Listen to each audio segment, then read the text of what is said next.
অযোধ্যাতে বন্ধন করি দশরথের চরণ আমার রঘুবংশে যাহার পুত্র রাম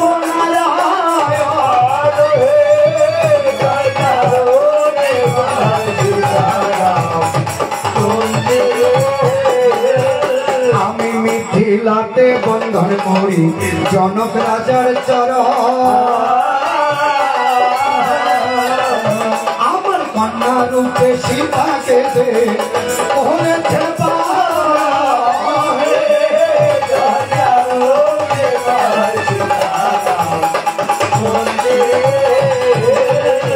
লঙ্কাপুরে বন্ধন করি রাবণ রাজার চরণ আমি নত শিরে বন্ধন করি চন্ডাল গোবর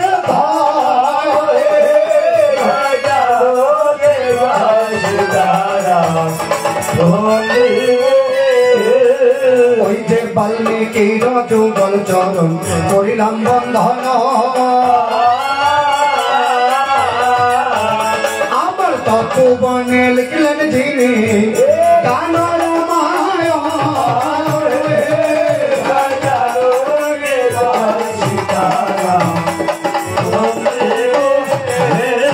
তুমি ধন্য মাগ কৌশল্যা রানী গর্বে ধরে আমি কইকে সুমিত্র আমার নত শিরে বন্ধন করি ভরত শত্রুঘ্নের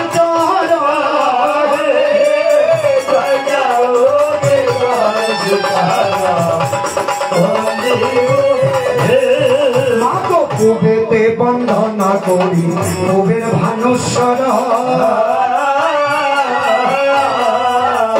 আমার একদিকে উদয় ভানু চৌদিকে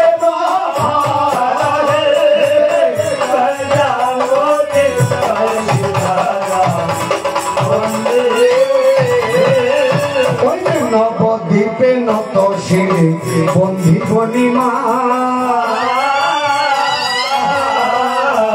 কলে পাপি পাপি উদ্ধারিতে আর কেহ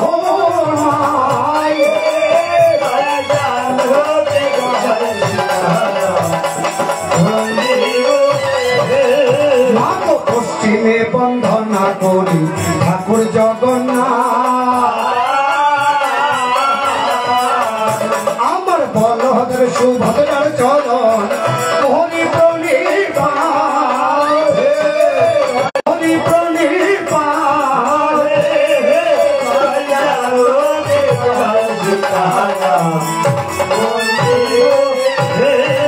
মাগো উত্তরে বন্ধনা করি কৈলাস শিখর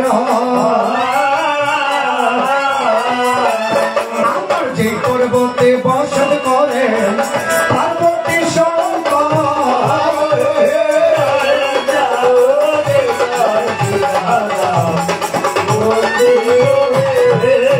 তুমি ববম ববম করে এসো ভোলা মহেশ্বর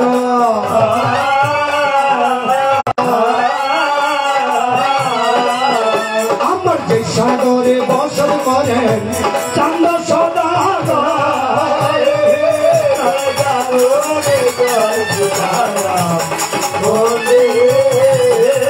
আবার মা গঙ্গার যুগল চরণ করিলাম প্রণতি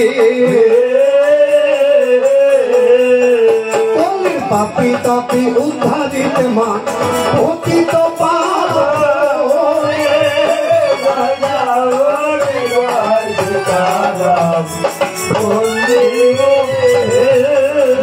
স্বর্গেতে বন্ধনা করি স্বর্গের দেবগণ আমার পাতালে বন্ধনা করি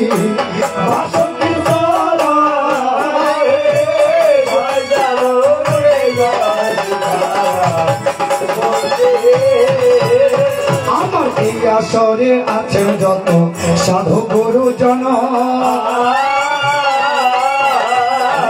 ওই যে নত শিরে যুগল চরণ হরিলাম বন্ধন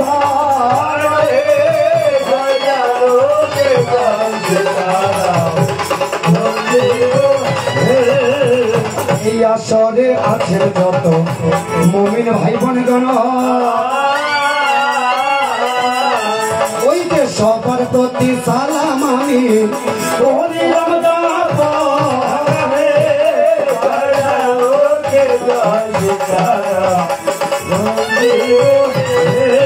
মাগো কুমিল্লা জেলার সালিয়াকান্দি রঘুনাথপুর গ্রাম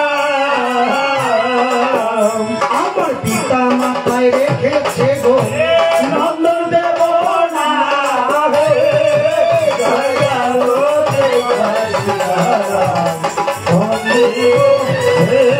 আদি এই আশীর্বাদ করবেন ঈশ্বরী রাম ভক্তগণ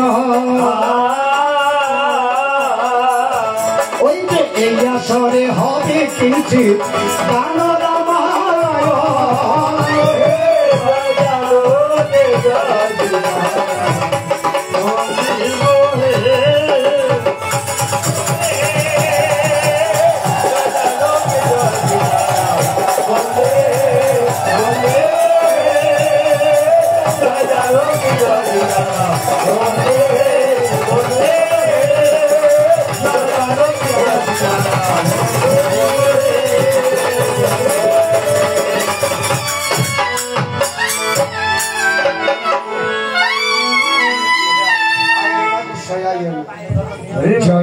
গান জয় গৌর হরিবল আজ উপস্থিত সাধুগুরু বৈষ্ণব সজ্জন সর্বপ্রথমে আপনাদের আতুল্লাহ জীবনচরণ এই অধবের ওমা আমরা কোন রামায়ণ কীর্তনে আনি কয়েকটি ক্ষুদ্র বালক মাত্র উপনীত হয়েছি কেন জানেন সেই প্রবলনাথ গোসাই করিতে কিঞ্চিত নাম গুণ কীর্তন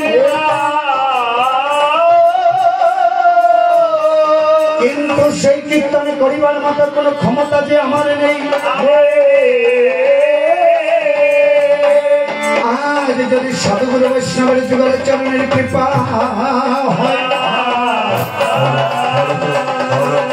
তবে নাকি মহাপাপী মহাপাপ রই বই কোন ঠেতে যায় তাই তো আজ সাধুগুরু বৈষ্ণব মিলে করবেন কৃপা বরিশন আজ যেন রামায়ণ গুণ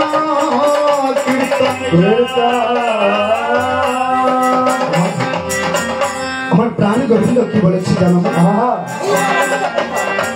ওই প্রাণ গোবিন্দ বলেছে ওই প্রাণ গোবিন্দ বলেছেন আরো এই পৃথিবীতে আমার হতে আমার নাম বলে নাম হতে আমার ভক্ত বলে আর ভক্ত হতে ভক্তের চরণ ধরিয়া যদি ব্রাহ্মণে শুনে রাম নাম ব্রহ্ম লোকে যায়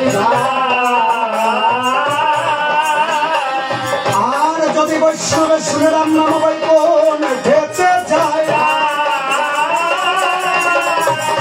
আর যদি পাপি তাপি শুনে রাম নাম ধার হয়ে যায় তাই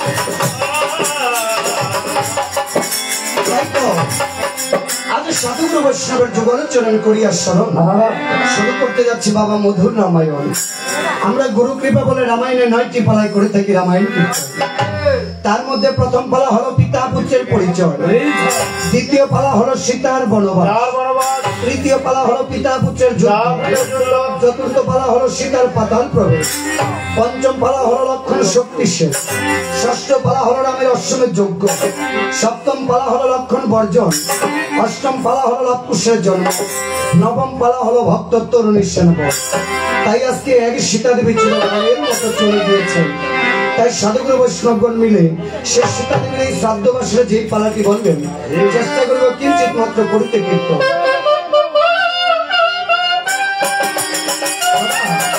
এটা মতো করবেন।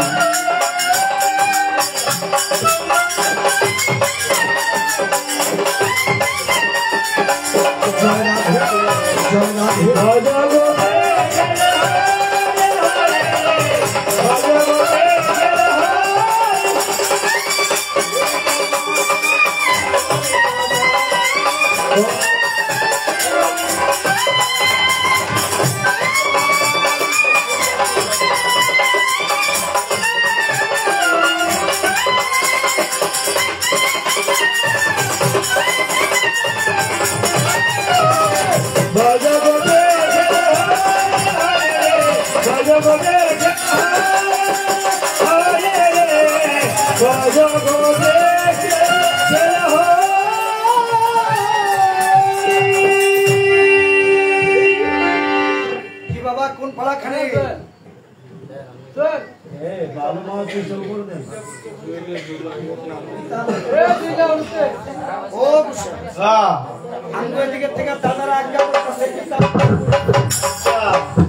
কিন্তু কথা হলো কি জানে দাদার কথা কীর্তন করেন যেত না। জয় রাধে। কেন জানেন নেই এ আমার ঘরে মেম্বার দিতে লেছে দিতে থেকে আদর্শ আপনার ঘরে আপনি মেম্বার দিদি হইছে চেয়ারম্যান চেয়ারম্যান আজকে আপনার ঘরে উপরে উড়াইছে কেন জানেন নেই বাবা পুরুষ যতই বাইরে বাঘো বিলাই বিলাই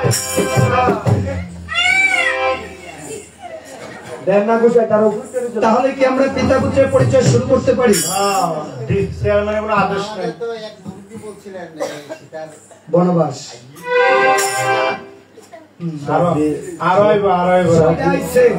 সবমত এক বেরোল। জয় রাধে।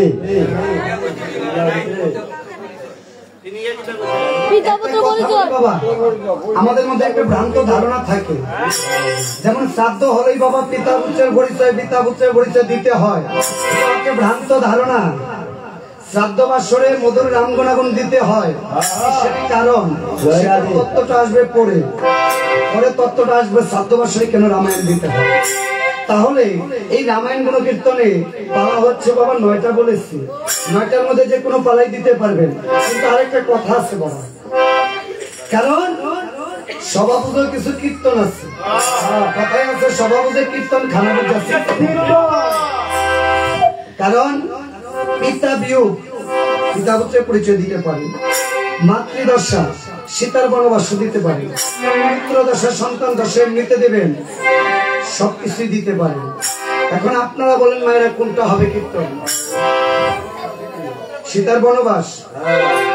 তাহলে আমাদের এই মায়ের পুত্র বলেছেন সীতার বনবাস। একজনে এক কথা দিকে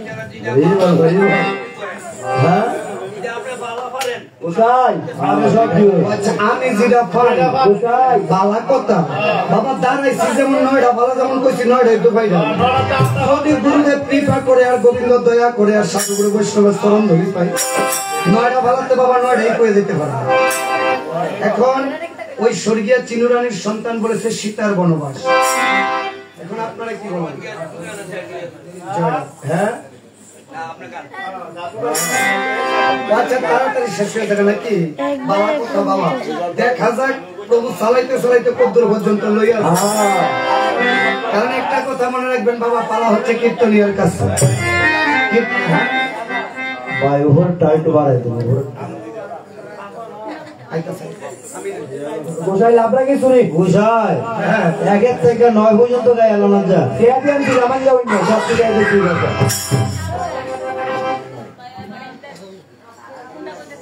বাবাই বলেছেন সীতার বনবাস।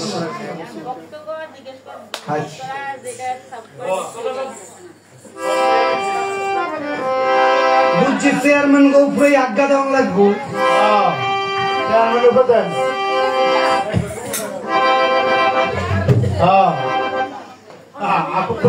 ঠিক আছে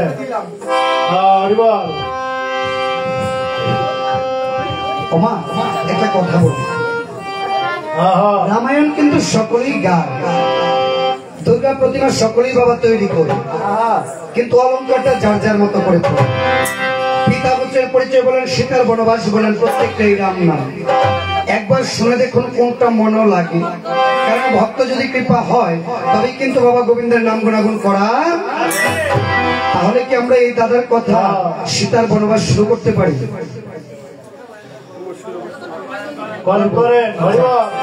সব দিকের সব মত হয়েছে একটাই মত। তাহলে আজ শুরু করতে যাচ্ছি আমরা এটাকে ঠিক করেন। ও প্রভু নামে বলে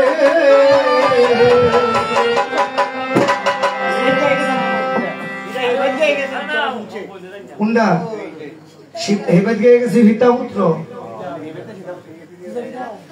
ভিতাপুত্র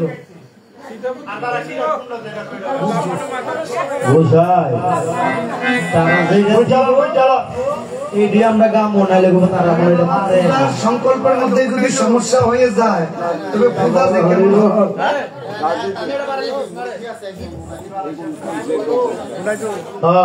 মুরগির থেকে বুঝালাম এটা হচ্ছে বাংলা কথাই করছে সুন্দর।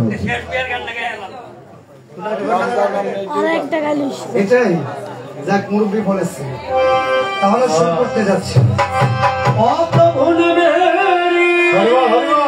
বলে জলেতে ভাসে শিলে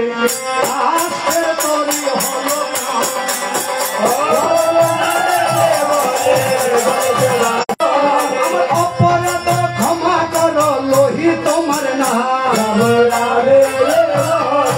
আদি কাণ্ডে রামের জন্ম বিবাহ সীতা বনবাসতে জি রাজ্য ভার সবন শেষ উত্তরাখণ্ড দেশে রাম নারায়ণ দেশে এসে রাজা হল রাম ব্রহ্ম সনাতন উত্তরাখণ্ডে হবে কিঞ্চিত গান রামায়ণ পঞ্চমাসের গর্ভ সীতা বনবাস গমন কি বলিতে কি বলিব কিছুই নাহি জানি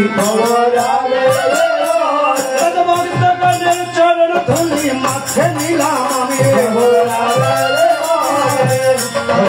কৃষ্ণ গুসাই বলি সবার ঠাই উস্তাদের যুগল চরণ মাথে নিতে চাই এই আশীর্বাদ করবেন সবে রাম ভক্তগণ সীতার বনবাস বলা খানি হইবে কীর্তন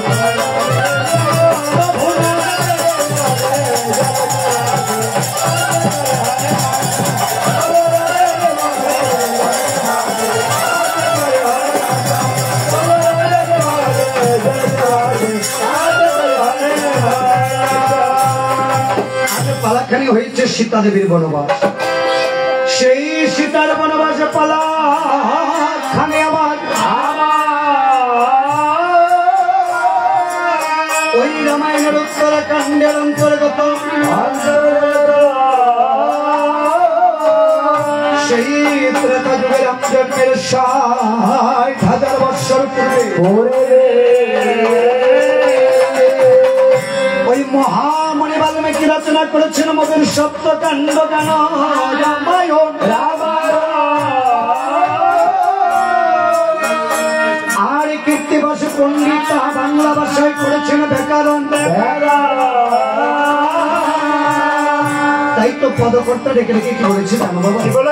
ওই পদকর্তা ডেকে ডেকে বলেছেন ও কীর্তি বাষ্প দিতের হলো জন্মাস তার চতুর্পার্শ্বে আছেন বসে ভক্তবৃন্দ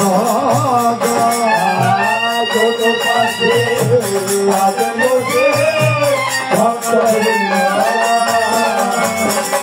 সভা করে আছেন বসে। আর চতুর্পাশে আছেন বসে হে ভক্তবৃন্দ এমনি সময় অগস্ত্য মুনি মনে মনে চিন্তা করি একেবারে পায় রাম যেন 14 বছর বনবাস কাটিয়ে এসেছে। তাই দেখা যায় তাই তো অগস্ত্য মুনি ভাবে মনে মন রাম যে 14 বছর পরে এসেছে একটু দেখার প্রয়োজন না কেন? কারণ দেখেন গো দিদি গো, যদি কোনো মানুষ বিদেশ থেকে আসে বাবা আমার মতো দিদি বাচ্চা কাচ্চা আসলে ভোলা পায় না, তারা যায় দিছে আর এই যে তার মতো ময়মুর বেজিডি আছে তাই কদিন খবর বার্তা যা তোকে কেমন আছো বাড়ি ঘরের সময় ভালো নেই কেন আসলে বেতনটা ভালো ছিল না। তাই অগস্ত্য মুনি মনে মনে চিন্তা করি রাম যে 14 বছর বনবাস কাটিয়ে এসেছে একটু দেখার দরকার না দিদি? আপনারা কি কোন দেওয়ার এই কথা ভাবে মনে মন ওরে দ্রুত বেগে মনে থাকো করিছে মন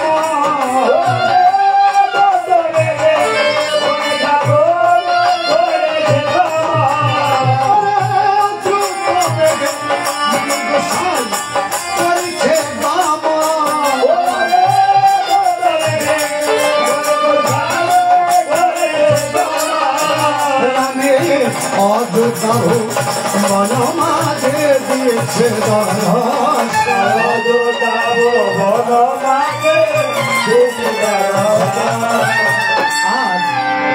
এমনি সময় যখন ওই অগস্ত্য মুনি দর্শনে দিয়েছে রাম রেখে রেখে বলছে মুনি ঠাকুর পরম সৌভাগ্যের কারণে তোমার মতো অগস্ত্য মুনি এসেছেন আমার অযোধ্যা ভুবন। মুনি তো শাস্ত্রে শুনতে পাই যদি কোনো গৃহে কখনো ব্রাহ্মণের চরণ ধরে না পড়ে তবে নাকি ঘরখানা হয়ে যায় শ্মশানের সমান। আর যদি কোনো গৃহে কখনো বৈষ্ণবের চরণ ধরে না পড়ে ওই ঘরখানা নাকি নরকের সমান হয়ে যায়। তাই মুনি ঠাকুর পরম সৌভাগ্যের ফলে নাকি বৈষ্ণব আসছি আমি নেই, তাই দয়া করে যখন এসেছ মুনি গোস্বামী অগৈ আমার দাও দাও তোমার চরণ ধরে দাও দাও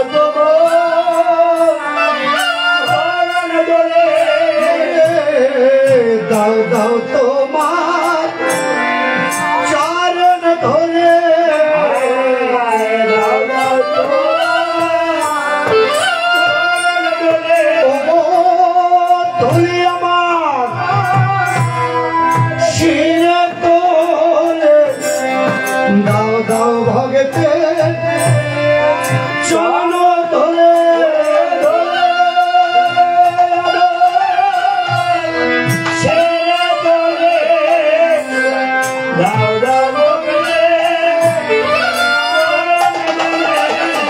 মুনি ঠাকুর কৃপা করে যখন এসেছে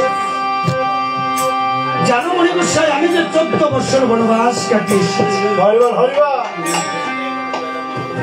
এসে দেখিবারে পাই আমার প্রাণের ভাই ভরত আমার হস্তে করিবে রাজ্যখানা দান। আজ বনবাস ছেড়ে এসেছি হয়েছে 6টি মাস। আজ হচ্ছে আমার দ্বন্দ্ব দিবস, কাল হবে আমার শুভরাজ্য অভিষেক। মুনি তো একসঙ্গে আমার 2খানা সুখের দিন। কেন জানো? কারণ ওই যে আমার স্ত্রী সীতার গর্ভে যে অযোধ্যার কুলপ্রদীপ সীতার গর্ভ হয়েছে আজ 5 মাস। এমন সময়ে ব্রাহ্মণের দর্শন করেছি পরম সৌভাগ্য। মুনি ঠাকুর দয়া করে যখন এসেছ আমার সিংহাসনটা গ্রহণ করো না মুনি গোসাই। বলো বলো মুনি ঠাকুর আমি তোমার সিংহাসনে বসতে আসিনি। তুমি কিসেরই কারণে এসেছো আমার এই অযোধ্যা ভুবন? আমি এসেছি তুমি 14 বছর কি বাবা কাটাছো বনবাস ঠাকুর শুনতে জানতেছি। ও মুনি ঠাকুর বলি তব ঠাই 14 বছর আমার সুখে না কেন জানো? কেন? তবে শুনো দেব কেমন করে কেটেছিল। মুনি আমরা 2 ভাই ছিলাম বহনে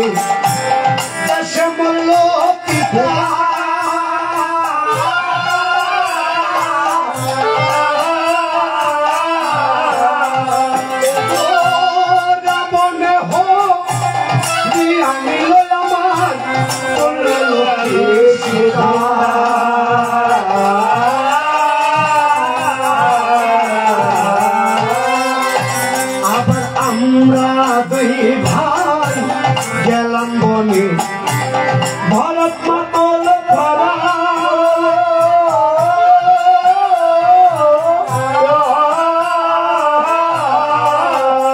সেদিন চার পুত্র রেখে পিতায় ভালোবাসি মারা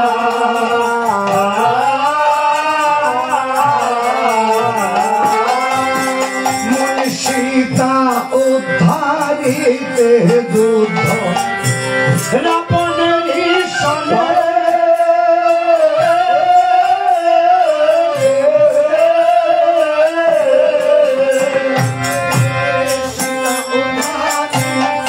যুদ্ধ রাবণের সঙ্গে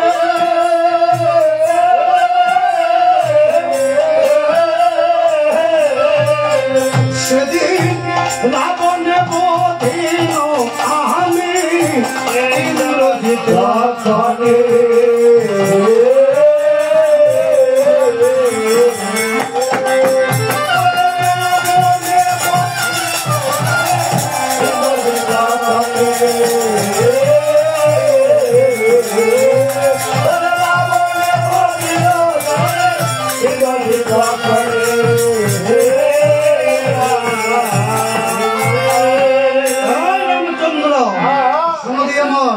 তোমার নাম নাকি রামরাজি বলুচন, তুমি নাকি রাম ব্রহ্ম সনাতন বলি তব ঠাই তোমার মুখ দিয়ে বাবা মিথ্যে কথা শোভা খাই না। শোভা খায় না। কিসের কারণে জানো? তুমি হচ্ছে রামরাজি বলুচন ব্রহ্ম সনাতন পরম পুরুষোত্তম রাম। তবে তুমি কিসের কারণ আমার সম্মুখে মিথ্যে বলেছো? তুমি জানো না কিসের মিথ্যে কথা? তুমি বলছো তোমার ভাই লক্ষণ নিধন করেছে ইন্দ্রজিৎ। রাম এহেন কথা তোমার মুখে শোভা পায় না কেন জানো? আজ হয়েছে তোমার গন্ধ আজকাল হবে শুভ রাজ্য অভিষেক। এমন সময় তুমি মিথ্যে বলছো কিসেরই কারণ? ওই লক্ষণ যদি ইন্দ্রজিৎকে নিধন করে তবে তো পৃথিবীটাই মিথ্যে হয়ে যায়। কেন জানো? কারণ ইন্দ্রজিৎকে নিধন করতে গেলে তিনখানা বিধান যে মানতে হয়। প্রথম বিধান, যেই বীর 14 বছর থাকে নিদ্রাহীন, যেই বীর কিনা 14 বছর নারীর মুখ দর্শন বিনা থাকে, যেই বীর 14 বছর থাকে অনাহারে, ইন্দ্রজিতের মতো বীরকে নিধন করতে সেই রাম বলি তব ঠাই তোমার ভাই লক্ষণ কি 14 বছর খায় নাই?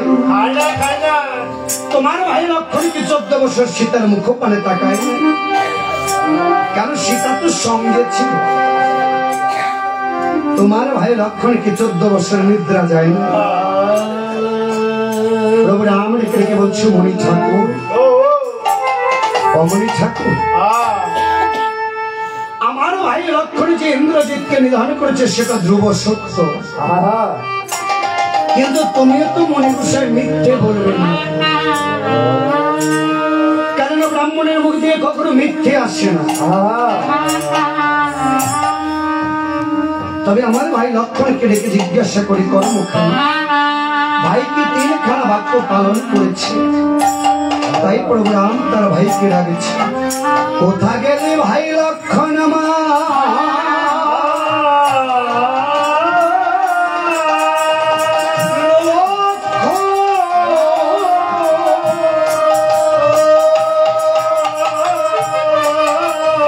লক্ষণ রে আমার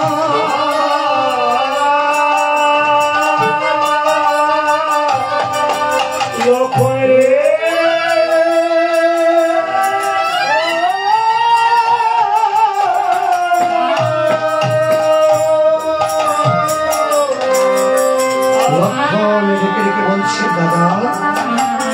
দাদা গো,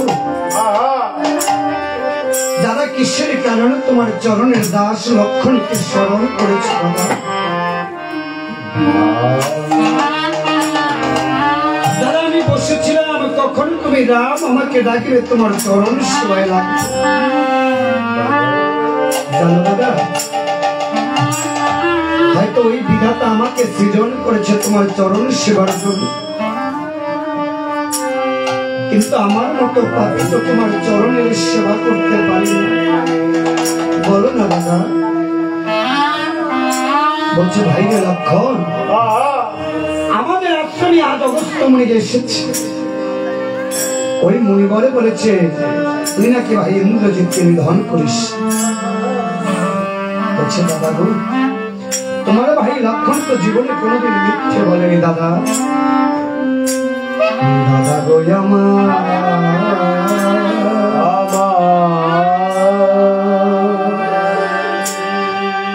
দাদা গো আমার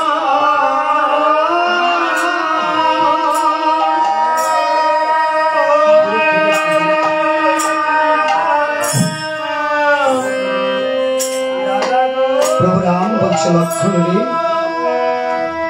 ওই ইন্দ্রজিৎকে নিধন করতে গেলে নাকি তিনখানা বিধান মানতে হয়। প্রথমে বিধান যেই বীর 14 বছর থাকে নিদ্রাহীন, দ্বিতীয় বিধান যেই বীর 14 বছর নারীর মুখ দর্শন ছাড়া থাকে, তৃতীয় বিধান যেই বীর 14 বছর থাকে অনাহারে, ইন্দ্রজিৎকে নিধন করতে সেই বিধি লক্ষণে সীতানার নারী ছিল। সীতা তো আমাদের সঙ্গে ছিল, তুই কি সীতার মুখপানে তাকাস? বলছে দাদা তবে শুনো দিয়ে বল। দাদা যেদিন গিয়েছিল আমার 14 বৎসরের নির্বাস,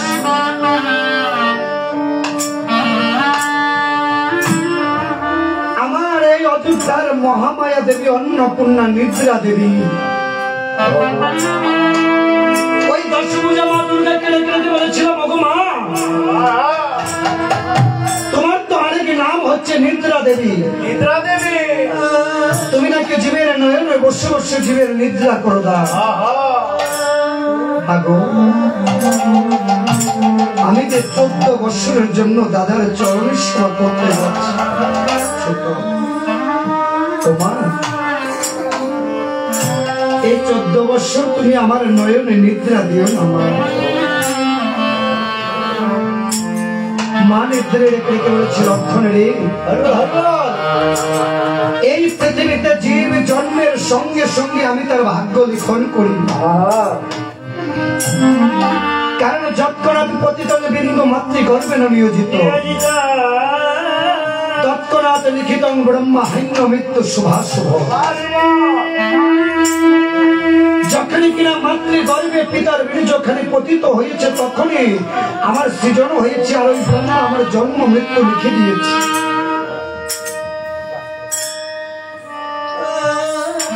আর আমি দেবী নিদ্রে ষষ্ঠী জাগরণ বাসরে,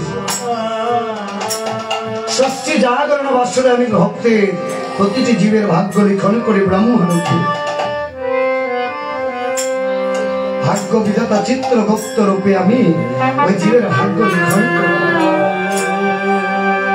সেদিন জীবে কতটুকু আহার করবে, কতটুকু নিদ্রা যাবে, সবটুকু লিখে দেই। বাবা তুমি কতটুকু আহার করবে এই পৃথিবীতে, তোমার ভাগ্যে কিন্তু লেখা আছে। দেখবে শেষ বয়সে অনেকে আছে না মা, খাবার খেতে পারে না, তার খাবার বন্ধ হয়ে যায়। কেন? কারণ সে যে আজ বয়সে তার খাবার নষ্ট করেছে। খেতে পারবে এক মুষ্টি নিয়েছে, 2 মুষ্টি, 1 মুষ্টি খেয়ে আরেক মুষ্টি ফেলেছে, এই অন্যের দায় দিয়ে যেতে হবে। কারণ বাবা পারবে একটা অন্নদানা তৈরি করতে। দেখবে ইসলাম ধর্মে যদি একটা ভাতের দানাও পড়ে যায়, সেটাকে উঠিয়ে মুছে ধুয়ে আবার খেয়ে নেয়। আর আমরা সনাতনীরা একটা ফেলবো কি, খেতে পারি না তো সব ডালজনে কীর্তন হলে উৎসব হলে দেখবে ভক্তদের জন্য যতটুকু খাবার আয়োজন হয়, ওই উচ্ছিষ্ট করতে চাল পড়ে যায়। মনে রাখবে এই অন্যের হিসাব তোমাকে দিতে হবে, কারণ এই অন্যটুকু তুমি বানাও নি, ওই বিধাতা তোমার কর্ম ফল অনুযায়ী দিয়েছে। তবে কেন তুমি অন্ন নষ্ট করো? একটা অন্ন পর্যন্ত নষ্ট করতে পারবে না। লক্ষণ, যে কতটুকু নিদ্রায় যাবে আমি কিন্তু তার ললাটে লিখে দিই। দেখবে বাবা, যারা বেশি ঘুমায় তাদের ভাগ্যটাও কিন্তু ঘুমিয়ে থাকে। অতি আহার অতি নিদ্রা কিন্তু ভালো নয়, তাই পরিমিত ঘুমাতে হয়। তবে লক্ষণ, তোমার নিদ্রাটুকু আমি কাকে দেব? বলছো মা, আমার নিদ্রাটুকু তুমি কাকে দেবে?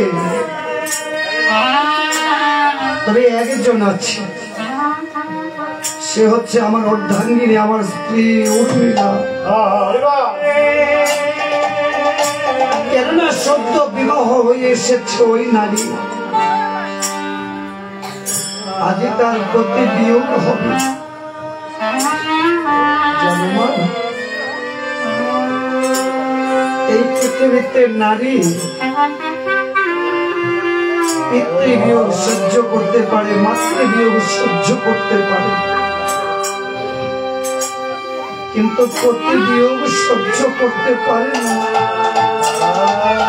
কেন জানো? হয়তো বৃদ্ধ বয়সে ছেলেরা ভাত না দিতে পারে, মেয়েরা ঠিক মতো দেখতে না পারে, কিন্তু ওই স্বামী স্ত্রী কখনো একে অপরকে ছেড়ে যায় না, কারণ তার নাম যে হচ্ছে সহধর্মিণী, অর্ধাঙ্গিনী। আমি যে চলে যাব মা, ওই উর্মিলা তার মুখপানে চেয়ে জীবন খানা কাটাবে বলতে পারো? কারণ এই পৃথিবীতে স্বামী নারীর ধর্ম, স্বামী নারীর প্রাণ। স্বামী যদি মারা যায়, নারী জাতির মরণ সমান। মাতা পিতা যদি থাকে, রক্তের ভাই, স্বামী মরলে নারীর আর কেউ নাই। নারী একমাত্র মুক্তি পায় স্বামীর পূজা করে। আর যেই নারী অতি মহাভাগ্যবতী, সঙ্গ শুধু নিয়ে মরতে পারে। মাগো, নিদ্রাটুকু তুমি আমার শ্রী উর্মিলার নয়নে দিয়ে দাও। দাদা, সেদিন থেকে আমার স্ত্রী 14 বছর শুধু ঘুমিয়ে কাটিয়েছে, আর নারীর মুখ সেটাও তো দেখি। কেন জানো? কারণ যেদিন 14 বছর বনবাস যাচ্ছে, সকলকে প্রণাম করে সর্বশেষে আমার গর্ভধারিণী মা, আমার জন্ম দুঃখিনী মা সুমিত্রার কাছে এসেছে।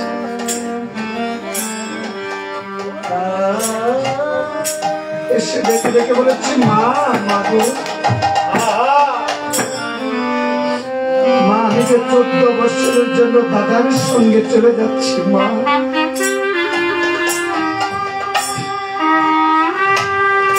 মাগো, পৃথিবীতে মায়ের মতো আপন তো কেউ হয় না মা।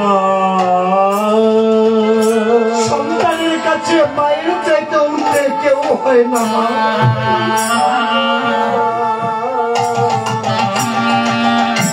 অযোধ্যাতে থাকতে তুমি আমাকে স্বর্ণ বাটা ভরে অন্ন খাইয়েছ,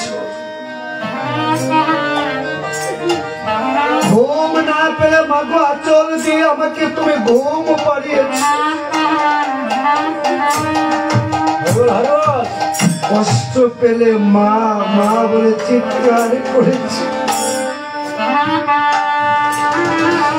কিন্তু আজ যে আমি চলে যাব বনবাস, ওই বনবাসে গিয়ে আমি মা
মা বলে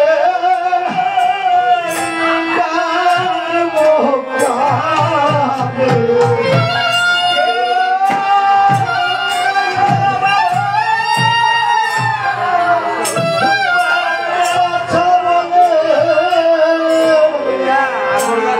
মায়ের পুত্র কন্যাদের একবার সে প্রভুর কাছে প্রণাম করি, মায়ের জন্য আশীর্বাদ আমার কেন গো মা তুলে তুলে মা বলে কাঁদবো কাঁদে।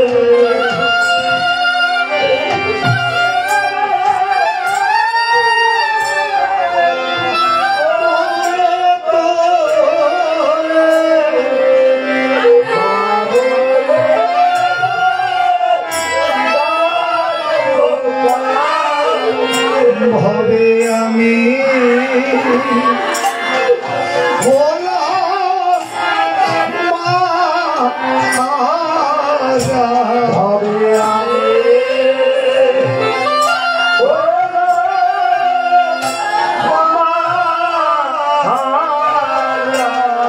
ভবে আমি হলাম গো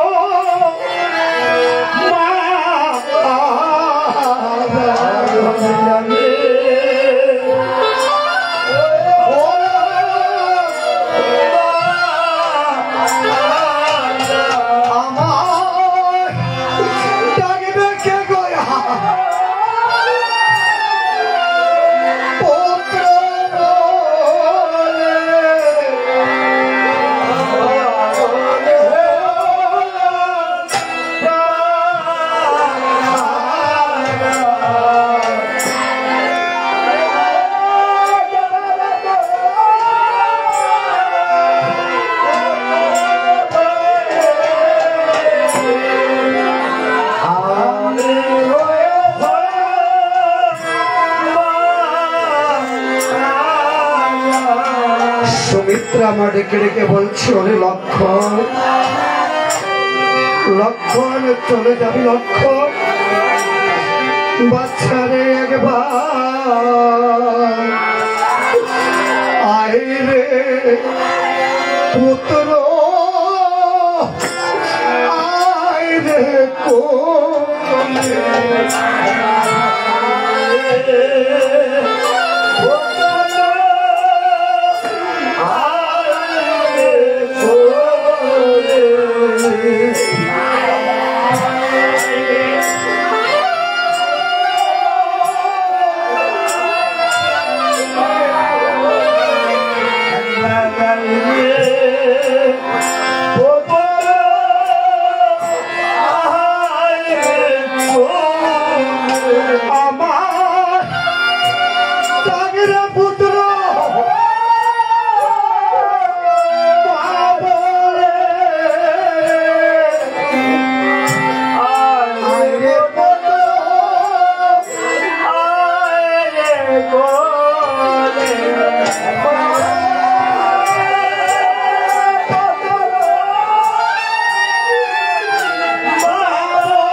বিদেশে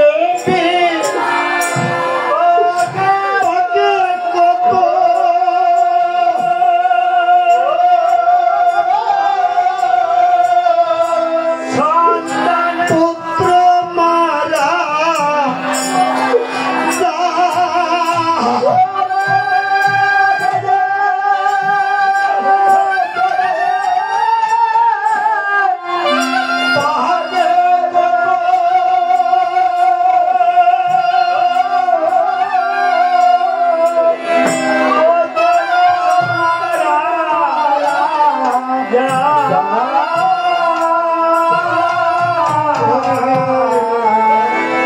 পারা পড়ছে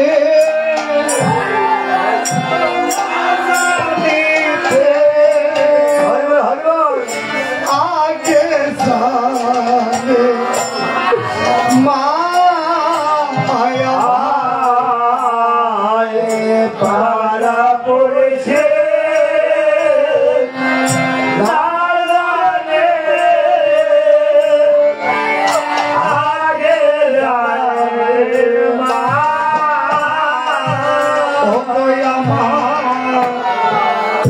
পারা পড়ছে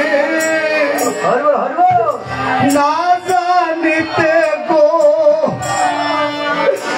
আগে জানে মা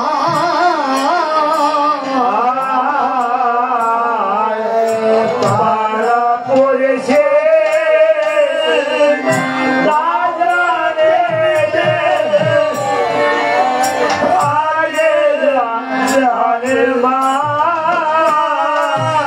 অনুভবে মায় জানে গো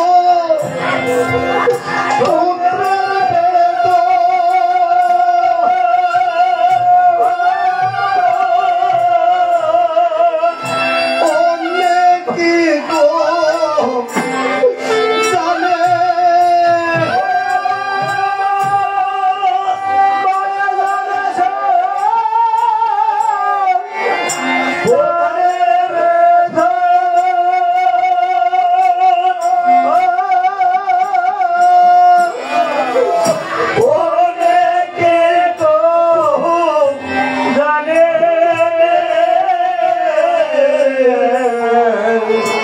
অতি গারো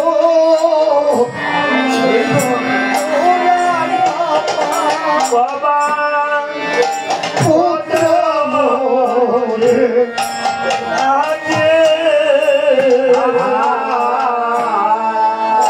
ওতে যারো ওরা বাবা পুত্র মোরিয়া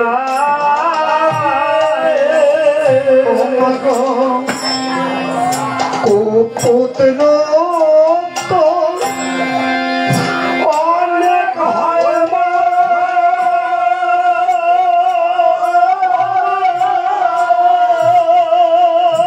ও মাতা নাই ভবে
রে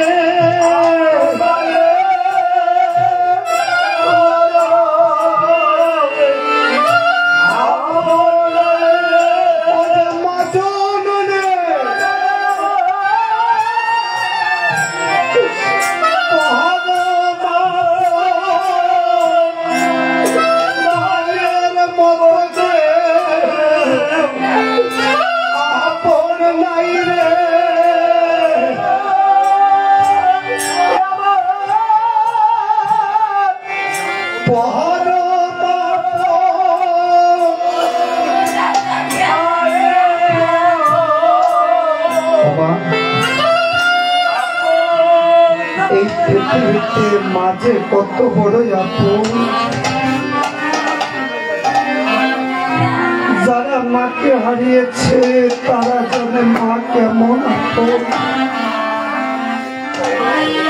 সুমিত্রা রেখে রেখে বলছে লক্ষণ রে চলে যাবি পুত্র, এই পৃথিবীতে পিতা মাতা পুত্র কেন পালে জানিস লক্ষণ? যেন পিতা মাতা মরে গেলে পুত্র মুখে একটু অগ্নি জ্বেলে দেয়, ওই পিতা মাতা মরে গেলে পুত্র যেন একটু জল পিণ্ডদান করে। লক্ষণ ওরে আমি মরার পরে ওরে শ্মশান ঘাটে আমার ওরে কে চিতা সাজাবে,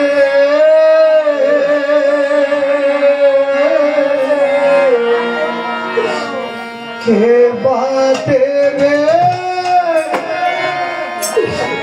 মুখে আগো পুত্র না থাকিলে মরার পরে শ্মশান ঘাটে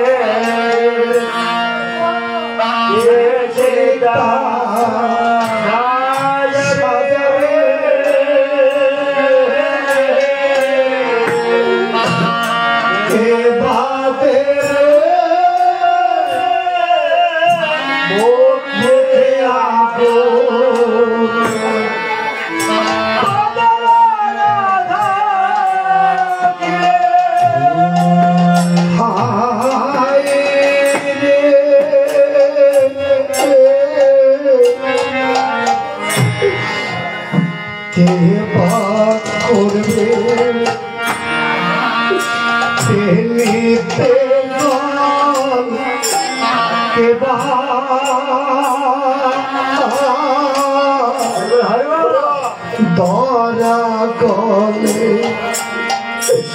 নেবে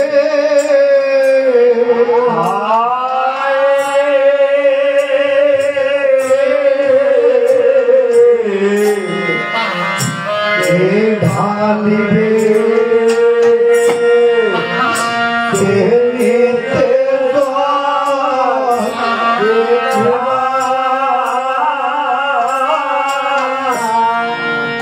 ধরা গলে আমার কে করবে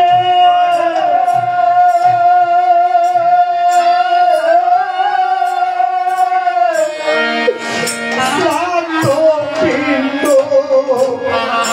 ওই পুত্র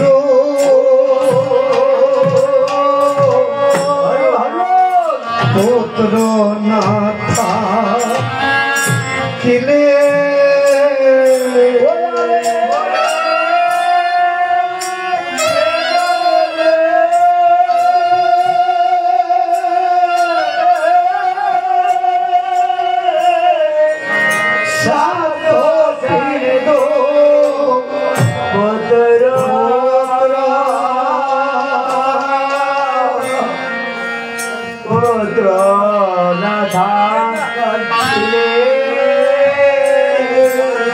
হায়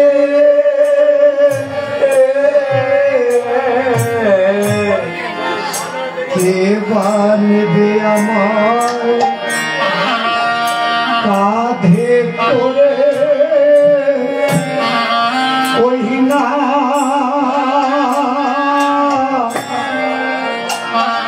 না সহসা ঘাটে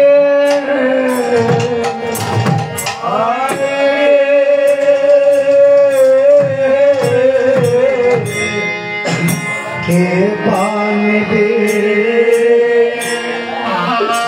কাঁধে করে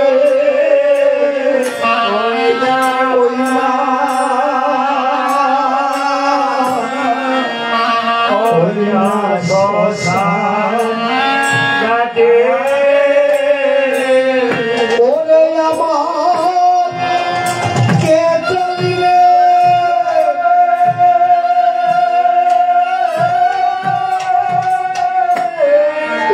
সীতায়া কো আমার পুত্র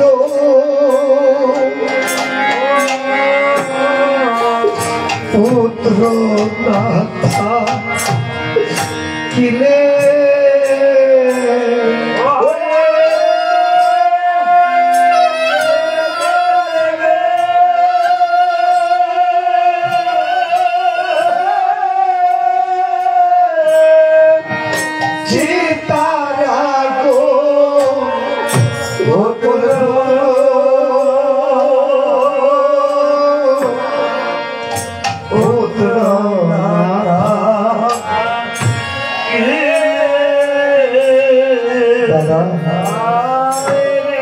সেদিন মা সুমিত্রা ডেকে ডেকে বলেছিল লক্ষণ ও লক্ষণ এই পৃথিবীতে যার মা বেঁচেলেন তার মতো হতভাগা তো এই পৃথিবীতে জানো না এই পৃথিবীতে পিতা মাতা কোনোদিন সন্তানকে বলে না বাবা আমাকে একটা বড় বিল্ডিং করে দে। ওই পিতা মাতা কোনোদিন সন্তানকে বলে না বাবা আমাকে ভালো একটা কাপড় কিনে দে।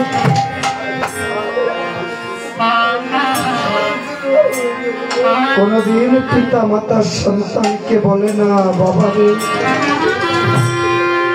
আমাকে একটা ব্যাংকের অ্যাকাউন্ট খুলে আমাকে 2 লক্ষ টাকা দিন।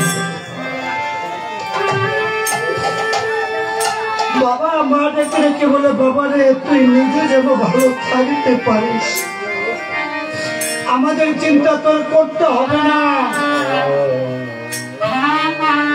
শুধু যেদিন মরে যাব সেদিন মুখে একটু অভিনেতি আর গলে ধরা নিয়ে তেলিতে একটু জল পিণ্ড দিস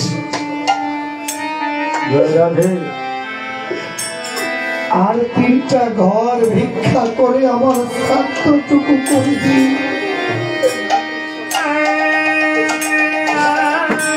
এই পৃথিবীতে পিতা মাতা শুধু এই কারণেই পুত্র চায়। দেখবে মা যার একটা পুত্র নেই ভগবানকে দিন রাত ডাকে ভগবান ভগবান গো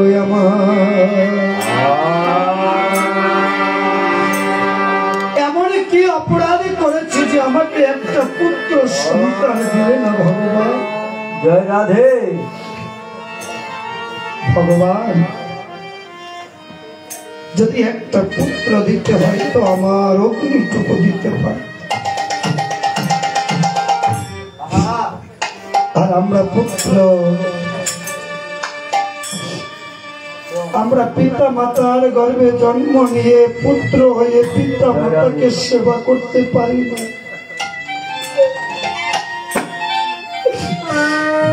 পারি না ওই গর্ভধারিণী মাকে একটু ভালো করে সেবা করতে পারি না। জন্মদাতা বাবাকে একটু শ্রম দিতে একটু শান্তি দিতে জানো বাবা। জননী এই পৃথিবীতে একটা পিতা জীবন ভর শুধু সন্তানের জন্য করে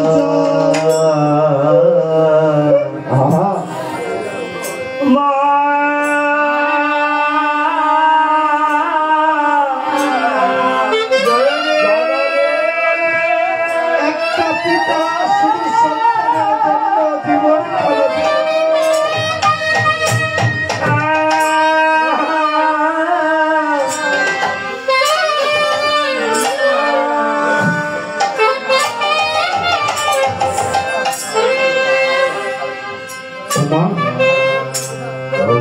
ওই বাবা তার শরীরে রক্তটুকু জল করে টাকা উপার্জন করে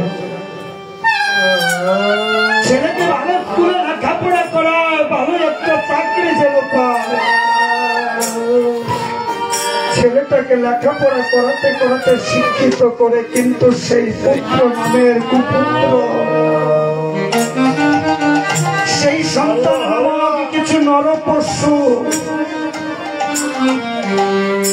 লেখাপড়া করে ভালো চাকরি পেয়ে ফ্ল্যাট বাসায় চলে যায়, স্ত্রী পরিজনকে নিয়ে বাবা মায়ের খবরটুকু নেই। জীবনে কোনদিন বাবাকে একটিবার ভালোবাসি বাবা বলে জড়িয়ে ধরল। জানো বাবা, বাবাদের শুধু রাগটাই উপর দিয়ে আমরা দেখি, ভালোবাসাটা কখনো দেখি না। বাবাকে ভালো একটা খাবার দিলে না খেয়ে মুড়িয়ে নিয়ে চলে আসে, আমার পুত্র কন্যা গুলো খাবে। ওই বাবা জীবনে ভালো একটা পোশাক পরে না, আমার ছেলে মেয়েগুলো ভালো একটা পোশাক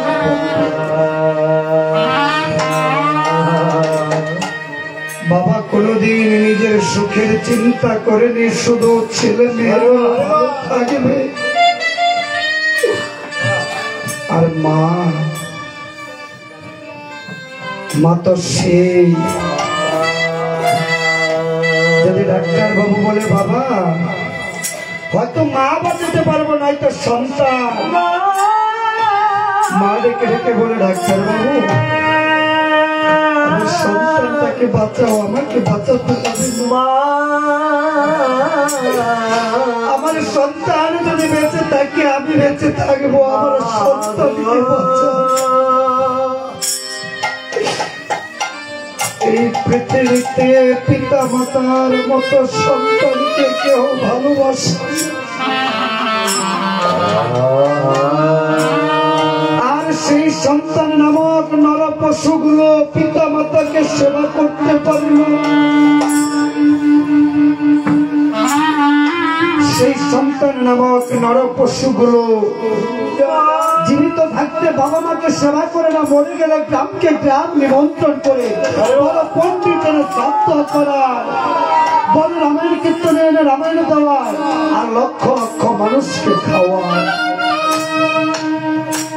এরা সন্তান।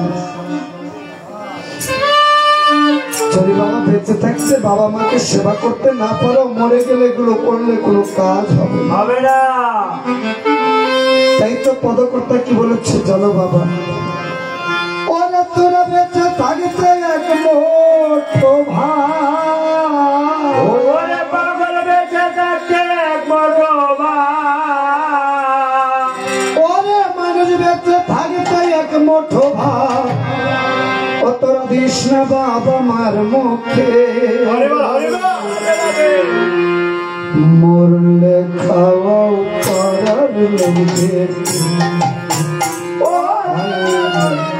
মরলে খাও পাড়ার লোকের।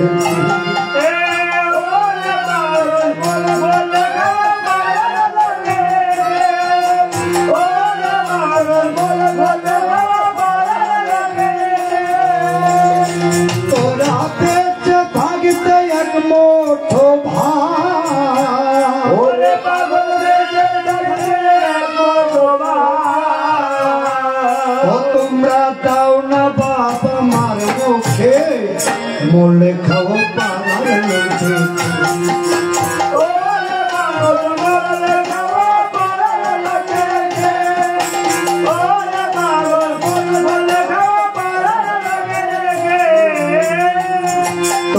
মাসে মাসে লক্ষ টাকা ব্যাংকে রাখো জমা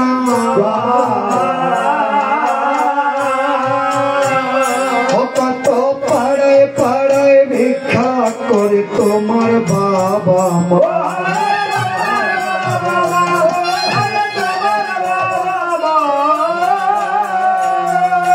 ও বাবা কথাগুলো তো মিথ্যে গো কথাগুলো কখনো মিথ্যে নয় রামায়ণ শুনে ভাগবত শুনে যা কিছুই শুনে আগে শিখতে হবে বুঝতে হবে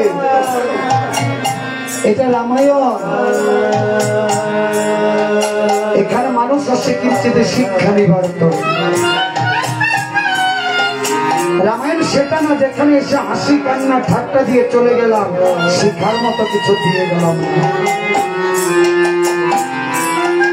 আজ পিতা মাতা জন্ম দিয়ে তোমাকে মানুষের মতো মানুষ করেছে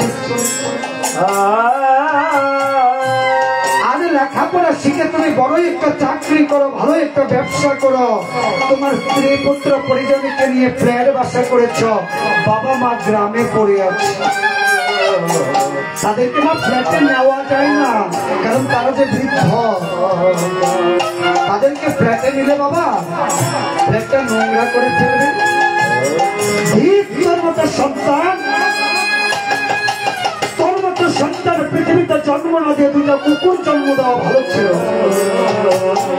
কারণ কুকুরের কিন্তু বাবা প্রভু ভক্ত হয় আর মানুষ হয়ে কুকুরের চাইতেও নিচু হয়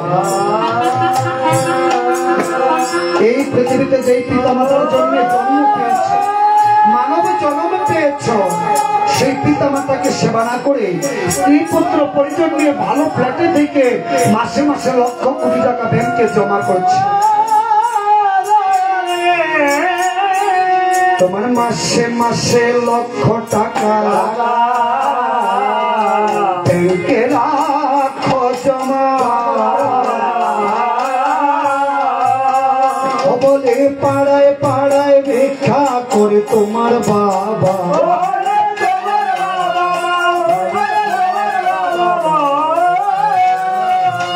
দিলে বউর হাতে সোনার বালা ও তোমার বউর হাতে সোনার বালা অভয়া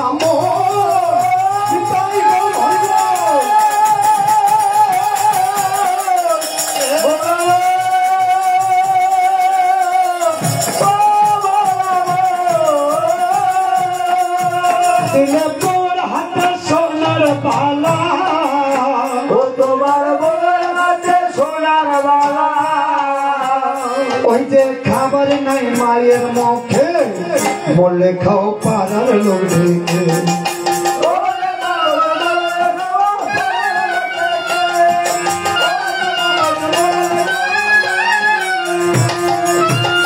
তোমরা শ্রাদ্ধ করো পিণ্ড দাও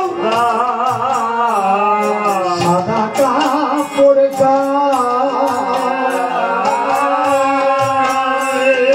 কেউ বা করো 11 দিন কেউ বা 1 মাস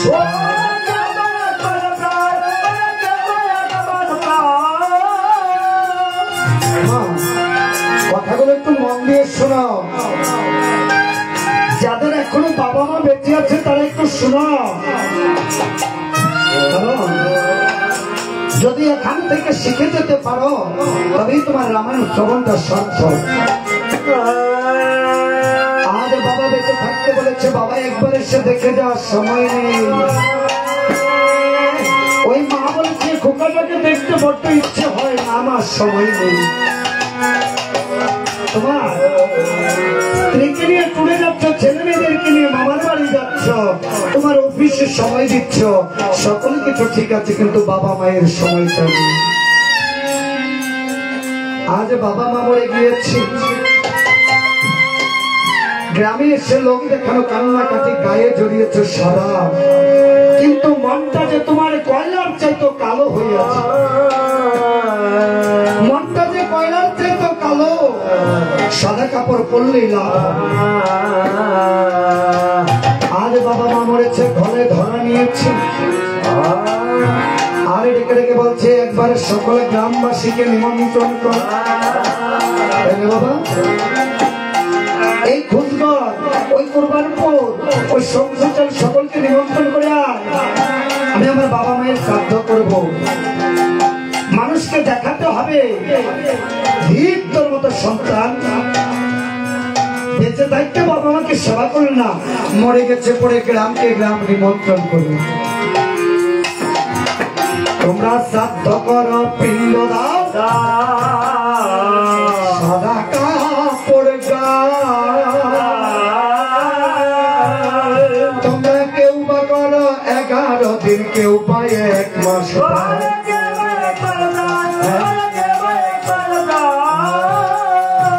তোমার বাবা মারে কষ্ট দিলে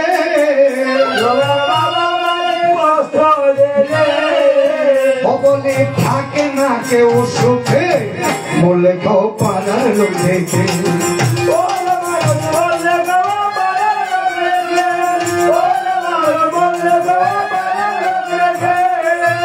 তোরা বেঁচে থাকতে এক মুঠো ভাত, তোরা বেঁচে থাকতে এক মুঠো ভাত, ওরা বলে বেঁচে থাকতে এক মুঠো ভাত দাওনি বাবা মারে মুখে।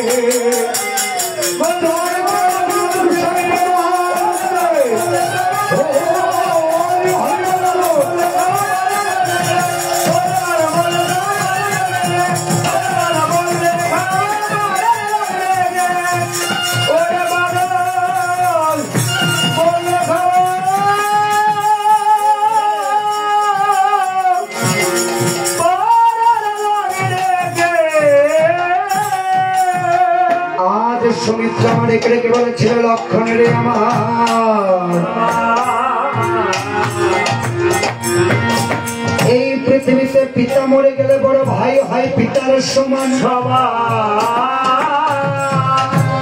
আর ওই মা চলে গেলে বড় বৌদি হয় মায়ের সমান। লক্ষণ ওই তপবনে যাবে তো লক্ষণ, যদি মায়ের কথা মনে পড়ে তবে সীতা দেবীর চরণ পানে তাকিয়ে থেকো, মনে করবে তোমার মাছ, কারণ বৌদি বড় বৌদি হয় মায়ের সমান। তাই দাদা গো সেদিন থেকে শুধু 14টি বৎসর আমি ওই মা সীতার চরণ পানে তাকিয়েছিলাম। দাদা গো বলি তোমার ঠাই একদিনের জন্য সীতার মুখ পানে তাকাই। তাই দাদা চরণে করিব নিবেদন কি জানো, ও দাদা আমায় চরণে ছাড়া করো না গো, চরণ ছাড়া করো না গো, চরণে ছাড়া করো না গো। চরণ বলো ভালোবাসে চরণ ছাড়া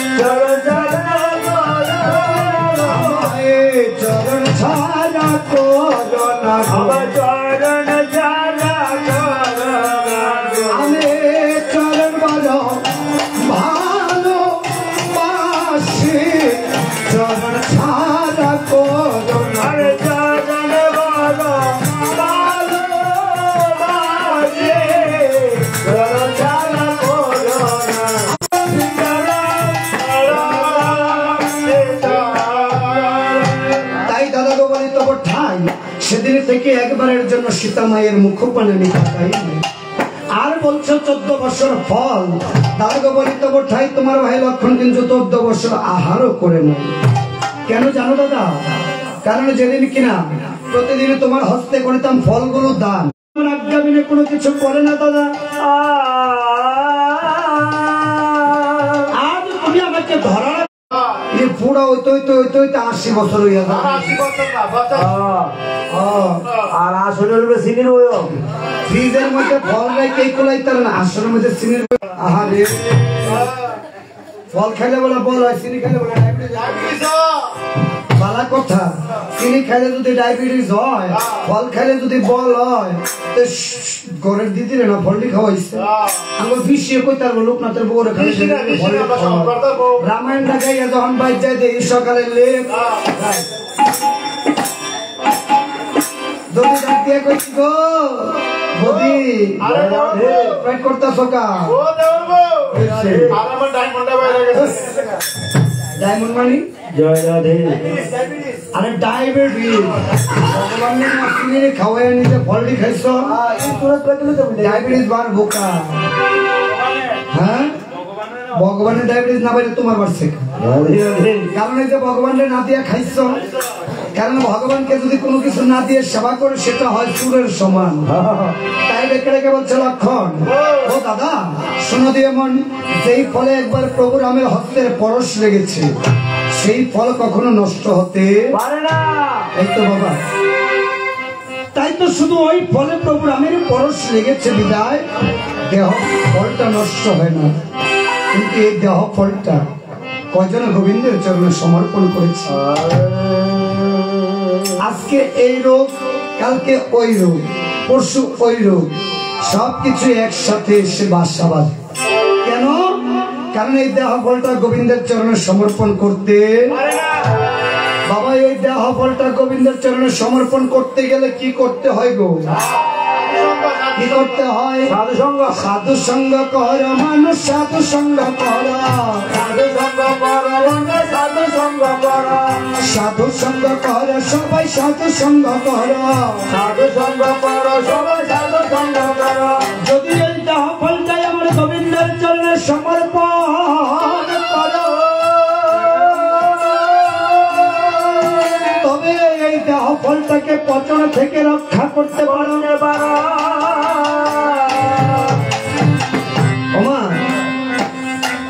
যদি সাধু সঙ্গ করা যায় তবে এই বৃন্দাবনে বসা যায়, আর সাধু সঙ্গ না করা গেলে যে মতো খাবে খাওয়ান যায়। এই সব দিকে জায়গা আছে প্রচুর, এদিকে গোসাই তারা মাথা ডালে কমটালে উঠতে পারে না, কারণ তারা চিন্তা করতেছে বইলে যদি উঠতে না যাই পারি মাথার এমনি ব্যথা। সব দিয়ে গায়ে এদিকে বসো, কারণ বৃন্দাবনের জায়গা খালি আছে। তারা যে দিদি দাঁড়ায় রেখে কি একটা মায়া লাগতেছে গো আমার, দুইটা চকলেট দেন গোসাই, মনটা কদুরে চকলেট দিতাম। কারণ কয়েকজন দেখি দাঁড়ায় কদুর ভরবো ঠেঙ্গি এমন করে দুধ ব্যায়াম করে, দুধ ব্যায়াম। এমনি চরণ দিতে তাও দাঁড়ায় থাকবো, কীর্তন বইতো। তাই এই দেহটাকে যদি গোবিন্দের চরণে সমর্পণ করতে হয় তবে সাধু সঙ্গ করতে হয়। আর সাধু সঙ্গ যদি করা যায় তবে দেহটা আমার গোবিন্দের চরণে আত্মসমর্পণ করতে হয়। তাই তো কি করতে হবে জানো? অহংকারে ছেড়ে দিয়ে কৃষ্ণ ভজন ধর, অহংকার ছেড়ে দিয়ে কৃষ্ণ ভজন ধর, অহংকারে ছেড়ে দিয়ে কৃষ্ণ ভজন ধর, অহংকার ছেড়ে দিয়ে কৃষ্ণ ভজন ধর। এই দেহে বিন্দু মাত্র থাকিতে কাবের গন্ধ, কামক্রোধ ছেড়ে দিয়ে সাধু সঙ্গ ধরা, কামক্রোধ ছেড়ে দিয়ে সাধু সঙ্গ ধরা। বর্তমানে আমরা সাধু সঙ্গ করে বৈষ্ণব হই না গো। কথাই আছে গলে মালা তিলক দিলে কিন্তু বাবা বৈষ্ণব হওয়া যায় না। গলে দিয়েছে মালা কয়েক পেস, গলাতে তিলক দিয়েছে নাক থেকে কপাল পর্যন্ত, হাতে নিয়েছে মালার থলি, রাস্তা দিয়ে হাঁটতেছে, গাইতেছে হরে কৃষ্ণ কি রে 10 তারিখ হয়ে গেল, 2 যত্ন করলাম সুদের চেয়াদর কইতারি না ইশারা ইঙ্গিত দিয়া মালা যত চলতেছে আর কইতাছে কি রে 10 তারিখ হয়ে গেছে দিলি না কইলাম, মানে সুদের টাকা না। এদিকে হরে কৃষ্ণ কিন্তু মালা জপ চলতে আছে, আমার কত একটা গিয়ে মালা ঠিক যাচ্ছে। আচ্ছা আচ্ছা মালা জপ চলতেছে, কদ্দুর ঘরে হয়েছে কি গো পিঠির মামাইয়ারা যে দিয়া দিছো বালানি। হরে কৃষ্ণ তিনি মোটা কদ্দুর ঘুরাই দে, মালা জপ চলতেছে কত চলতেছে। এটা কি বাবা সাধনার ভজন? কারণ আমার প্রাণ গোবিন্দ বলেছেন যারা গোপনে গোবিন্দ ভজে গোপিত তারাই ভরে, গোপনে গোবিন্দ ভজে গোপী তো তারাই ভাবে গোবিন্দ বলে গোপে তো তারা ভাবে। যদি গোপনে গোপনে গোবিন্দ ভজনা করতে পারো তবে গোপী ভাব পেতে পারো। লোক দেখানো সাধন ভজনের প্রয়োজন নেই, কারণ আমার হরিদাস ঠাকুর লোক সম্মুখে সে কিন্তু বাবা নাম করেনি, নাম করেছেন গভীর অরণ্যে বসে। আর নাম করতে গেলে আগে কি করতে হবে জানো মা? ওই যে আগে নাম তারপরে নাম, আগে নাম পরে নাম, অহংকারে আসন ছেড়ে তোরা আগে নাম ও তারপরে নাম।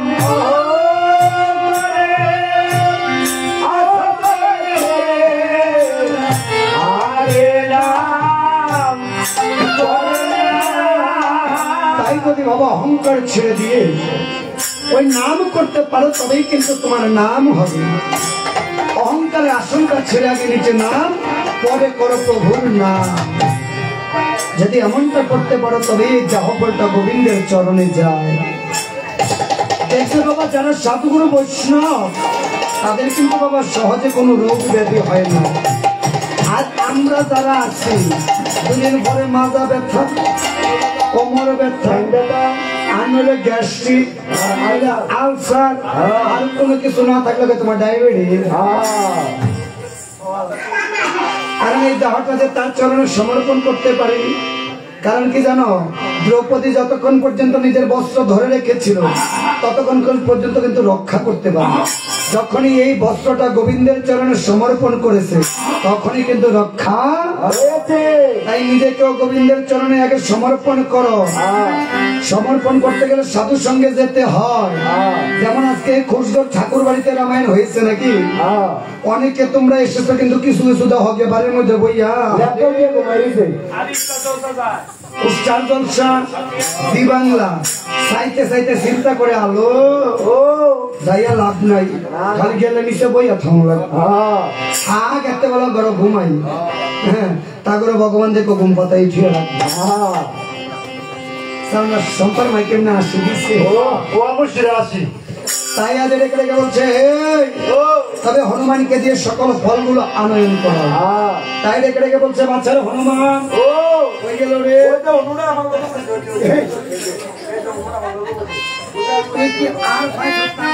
হনুমান মানে কি?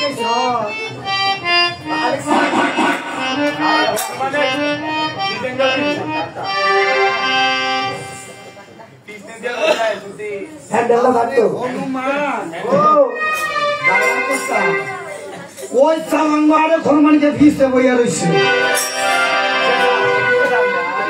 বৈজামাই চিন্তা করতেছে শালায় তো আমার সামনে ফেলে বোঝায়। আপনার বৈজামাই রাশিটা তো মোটর মতন গোলা। ডেকে ডেকে বলছে বাচ্চারে হনুমান শুনো দিয়ে মন তপবন থেকে নিয়ে আসো ফলগুলো আহরণ করো। হনুমান আমরা চিন্তা করে আমি হচ্ছে বীর পবন পুত্র যেদিন কিনা লক্ষণ পড়েছিল শক্তিশালী ওই গন্ধমাদল পর্বত খানা আমি আমার বাম হস্তে করে নিয়ে এসেছি। আজকে প্রভু সামান্য করা ফলে লেগে আমার পাড়াইছে দেখে প্রেস্টিজে বাদে না। আমি তো সোনালী ব্যাংকের ম্যানেজার। আরে না দেখেন দিদি কিছু কিছু গোলা বাইন আছে গো, যদি কীর্তনের মধ্যে যায় দিদিরা বাইছেন গে গো না তারা গিয়ে আইবো তারা গিয়ে আইবো। তারা চিন্তা করতেছে মাস মুরগাড়ি যদি বাউরালে না কথা হাসানি যদি বাউরালে নেই গেল রামায়ণ আজকে নাম তাহলে আবার 2 বছর বড়ই না মাস মুরগাড়ি তো ভাইতাম না। তাই একটা কথা শুনে দিয়ে মন দেখবে পোলাবান যদি জায়গাটা কাসান দেওয়া করি নতুন 7টা ইস্তারি 7টা হয়ে সেটা বুঝি নষ্ট হয়ে যায় থাক করতাম না। হনুমান আজ মানে বড্ড একটু অহংকার হয়েছে। আমি হচ্ছে বীর পবনের পুত্র হনুমান, আমি যাবো সামান্য কিছু ফল আনতে। যাক প্রভু আজ্ঞা করেছে ফেলতেও তো পারবো না। তাই তো হনুমানের প্রভুর আজ্ঞা করিয়া শরণ হনু চলছে ধীরে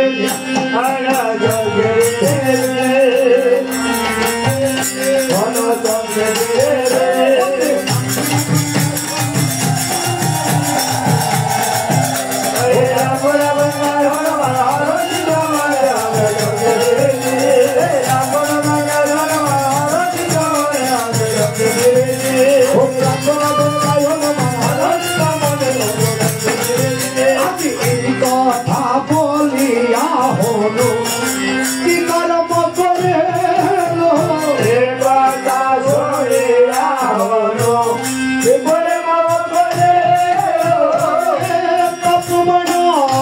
মাঝে গিয়ে দর্শন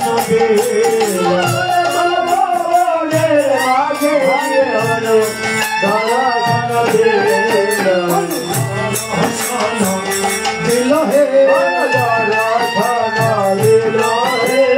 তপবন মাঝে হলো দর্শন দিল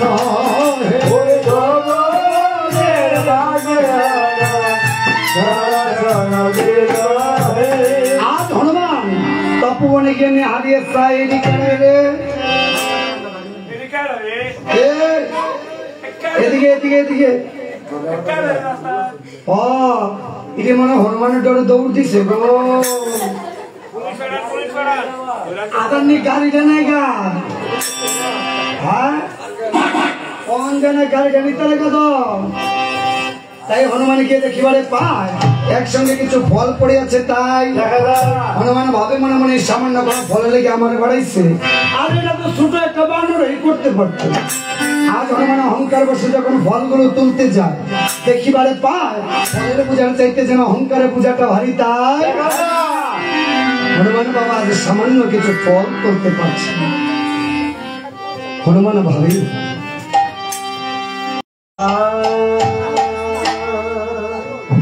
হনুমান দুঃখ মনে নিয়ে প্রভুর চরণে পেয়েছেন আত্মস্ব প্রভু রেখে রেখে বলছে বাচ্চারা হনু ফল কোথায় বলছে প্রভু গো আমি তো ফল আনতে পারি না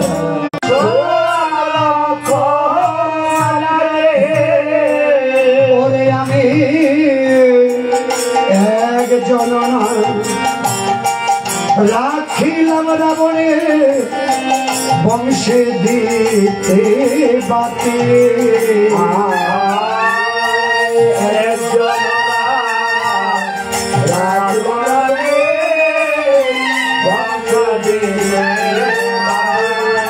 আর আজ বিশ্বে অহংকার আমার সঙ্গে করেছে এই পৃথিবীতে একবার যেই মনে অহংকার বাসা বাঁধে সেই মনে বাবা কখনো সাধন ভজন হয় না তাই তো কখনো অহংকার করো না কেন জানো কারণ এই পৃথিবী পুরুষের টাকার ঝঞ্ঝনি নারীর শাখার কনকনে বেশি দিন কিন্তু বাবার টিকে না তাই তো পদকর্তা বলেছেন ওরে ফুলের সৌরভ রূপের গৌরব বেশি দিন থাকে না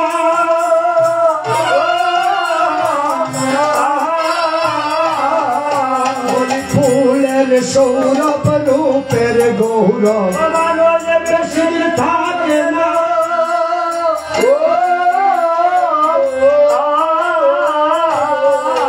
তুমি যত কিছুই করো মানুষ গমে তো ছাড়বে না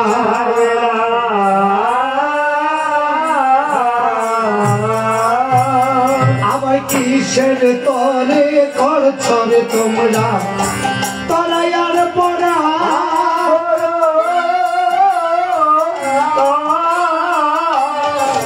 তোমার পেছন দিকে চাইয়া দেখো মানুষ বেলা বেশি না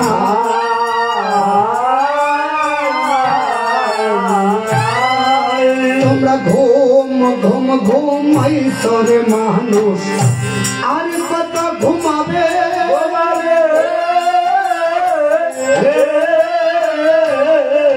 তোমরা ঘুম ঘুম ঘুমাইছরে মানুষ আর কত ঘুমাবে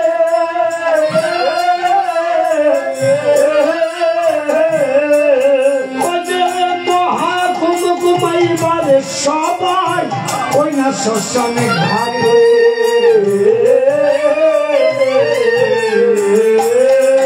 তোমার বিয়া বিয়া বিয়া বল মানুষ আরেক বিয়া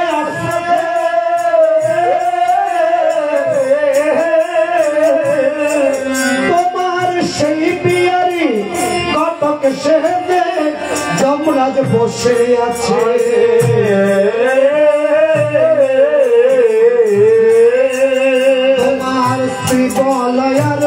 লহ বল মন সম্পত্তির ভাগে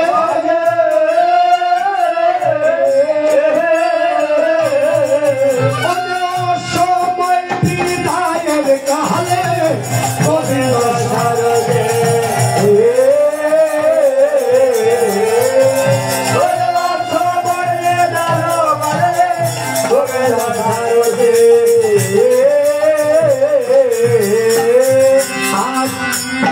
যখন রেখে রেখে বলছো হনুমানের শোনো দিয়ে মন, এই পৃথিবীতে অহংকার যে করবে অবশ্যই তার হবে বাবা। তাই বলে তখন ঠাই কখনো মনে বাবা অহংকার করতে না। আজ কিসের অহংকার তুমি করবে? তোমার ধনের অহংকার। এই ধনখানা অন্যের ছিল গতকাল, আজ তোমার হয়েছে। ওই যে মহারাজ হরিশ্চন্দ্র, সেও কিন্তু ছিল পৃথিবীর রাজা, কিন্তু বিন্দু মাত্র সময়ের জন্য সে ভিখারি হয়েছে। রূপের অহংকার। তোমার কতটুকু রূপ আছে? হতে পারে ভগবান এমন একটা ব্যাধি দেবে তোমার এই সুন্দর রূপটুকু কেড়ে নিয়ে চলে যাবে। তাই কখনো রূপের অহংকার করো না, ধনের অহংকার করো না, শিক্ষার অহংকার। বাবা কতটুকু শিক্ষিত তুমি? হয়তো বিএ পাস করেছো, এমএ পাস করেছো, মাস্টার ডিগ্রি, কিন্তু এটা শিক্ষা নয়। শিক্ষা হচ্ছে তোমার শিক্ষার দ্বারা যদি দেশ ও জাতির সমাজের কোনো উপকারে আসে সেটাই হবে শিক্ষা। আর যে শিক্ষা শুধু তোমার মধ্যে থেকে যাবে এটা কোনো শিক্ষা। তাই তো কাজী নজরুল ইসলাম কিন্তু বাবা প্রাতিষ্ঠানিক শিক্ষা শিক্ষিত নয়, কিন্তু সকলেই তাকে ভক্তি বলে, শ্রদ্ধা বলে স্মরণ করে। তাই শিক্ষা পেতে হবে এমন শিক্ষা যে শিক্ষা দিয়ে জীবন খেলা চলতে পারে। তাই আজ হনুমান অহংকারের সৈন্য দেহ নিয়ে ওই প্রভু রামের কাছে ডেকে ডেকে বলছে, প্রভু গো, তোমার চরণে যদি অপরাধ করে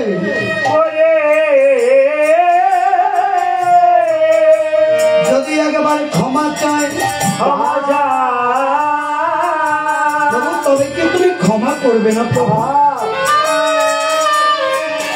কেন শাস্ত্রে শুনতে পাই তোমার আরেক নাম নাকি পতিত পাবন পুরুষোত্তম।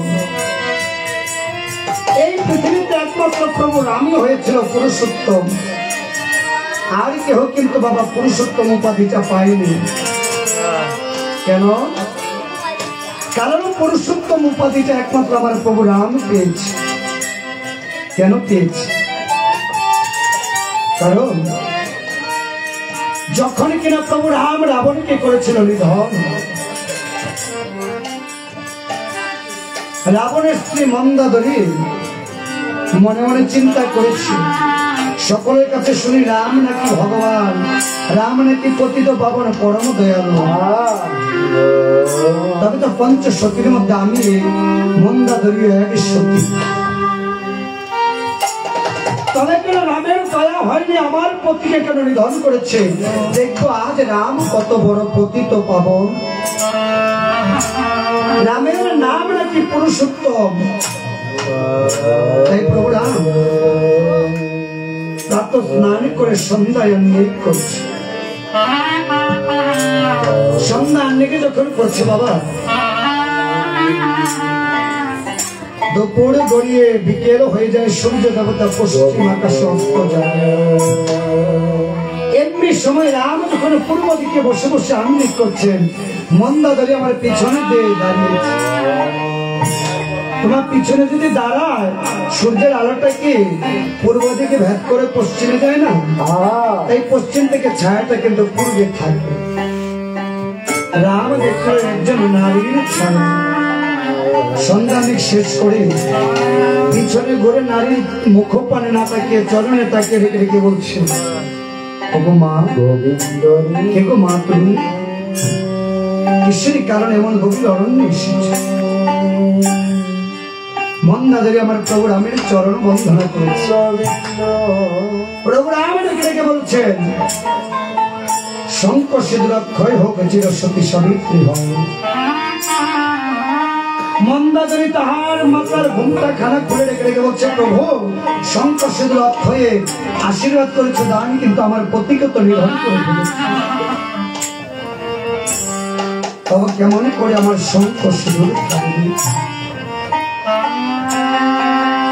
আমি যেমন তোমাকে আশীর্বাদ দিয়েছি, আশীর্বাদ তো কখনো বিফল হবে না। তাই যতক্ষণ পর্যন্ত স্বামীর চিতার জন্য স্ত্রী কখনো বিধবা হয় না। স্বামীর চিতা যতক্ষণ পর্যন্ত জন্মে স্ত্রী কখনো বিধবা হয় না। তাই যাও, আজ তোমাকে এই আশীর্বাদ করলাম, যতদিন এই বিশ্ব ব্রহ্মাণ্ড রয়েছে, এই পৃথিবী রয়েছে, ততদিন রাবণের চিতা জ্বলবে, কখনো রাবণের চিতা নিভবে না।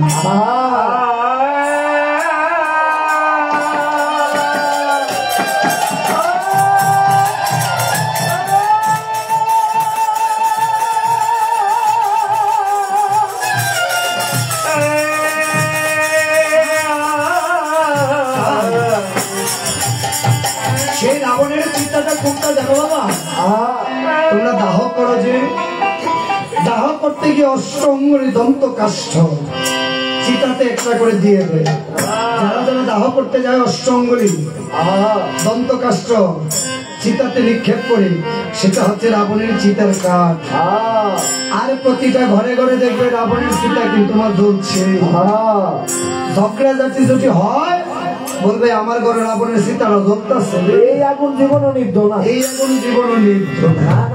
তাই ওই যে দন্ত কাষ্ঠ দিয়ে চিতার মধ্যে অষ্ট অঙ্গুলি দেওয়া হয়, এটাই কিন্তু রাবণের চিতার কাঠ।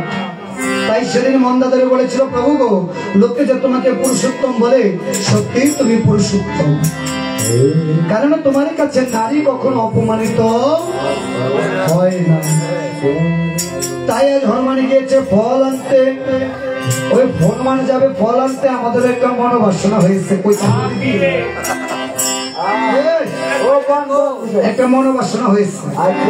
বলতাম, তোমরা কই গেলা গো পারিওলা, বারে মোদের অনেক দূর, ওই মাগেছে বাজনা মোদের, ওই মাগেছে গলার সুর, ওই মাগেছে বাজনা মোদের, ওই মাগেছে গলার। তোমরা কই গেলা গো পারিওলা, বাড়ি আমার অনেক দূর, ওই মাগেছে বাজনা মোদের, ওই মাগেছে গলার সুর, ওই মাগেছে বাজনা মোদের, ওই মাগেছে গলার সুর। যদি একটুখানি চা খাওয়াটা বাহির হইতো গলার সুর, নাই গো আমার বাজনা বালা, নাই গো বাবা গলার সুর, নাই গো আমার বাজনা বালা, নাই গো আমার গলার সুর। তোমরা আমার মাসি পিসি শাখায় একটু বেশি, তোমরা আমার মাসি পিসি শাখায় একটু বেশি, তোমরা আমার মাসি পিসি শাখায় একটু বেশি, তোমরা আমার মাসি পিসি শাখায় একটু বেশি। চায়ের সাথে দিও বিস্কুট, চায়ের সাথে দিও বিস্কুট, পেটের খিদা হইব তো, ওই মাগেছে বাজনা মোদের, ওই মাগেছে গলার সুর, ওই মাগেছে বাজনা মোদের, ওই মাগেছে গলার সুর। তোমরা সোনের সোনের ভক্ত বৃন্দ, চাখে করে আনন্দ, সোনের ভক্ত বৃন্দ, চাখে করে আনন্দ, সোনের সোনের ভক্ত বৃন্দ, চাখে করে আনন্দ, সোনের ভক্ত বৃন্দ, চাখে করে আনন্দ। নন্দনেরই কপাল মন্দ, নন্দনেরই কপাল মন্দ, শাখাইয়া দিও না তো, ওই মাগেছে বাজনা মোদের, ওই মাগেছে গলার সুর, ওই মাগেছে বাজনা মোদের, ওই মাগেছে গলার সুর। নন্দনেরই কপাল মন্দ, নন্দনেরই কপাল মন্দ, শাখাইয়া দিও না তো, ওই মাগেছে বাজনা মোদের, ওই মাগেছে গলার সুর, ওই মাগেছে বাজনা মোদের, ওই মাগেছে গলার সুর, ওই মাগেছে বাজনা মোদের, ওই মাগেছে গলার সুর, ওই মাগেছে বাজনা মোদের, ওই মাগেছে গলার সুর। তাই শুধু ভক্ত